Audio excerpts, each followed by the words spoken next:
उपमुख्यमंत्रीपदी सुनेत्रा पवार यांच्या नावाला विरोध नाही। पवार कुटुंब एकत्र बसून या संदर्भातला निर्णय घेणार आहे। येत्या 2 दिवसात या संदर्भातला निर्णय घेतला जाईल असं पटेल यांनी म्हटलंय। पक्ष नेतृत्वाचा निर्णय हा लवकरच घेतला जाईल असंही प्रफुल्ल पटेल यांनी म्हटलंय।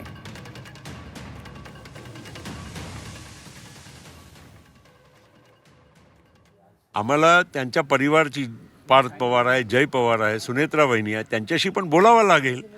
आम्ही त्यांच्याशी बोलणार आहोत, पण आजच्या दिवस किमान त्यांचा घरचे जे कार्यक्रम आहे ते आटोपून मग आम्ही त्यांच्याशी शक्य असेल तर रात्री किंवा उद्या बोलायचा प्रयत्न करू आणि लवकरात लवकर ही जागा आम्हाला भरायची आहे। आणि मी हे पण परत सांगतो की माझी पण भावना आणि आमच्या पक्षातल्या आणि जनतेची जी भावना आहे त्याच्या अनुरूपच आमच्या योग्य निर्णय होणार आहे।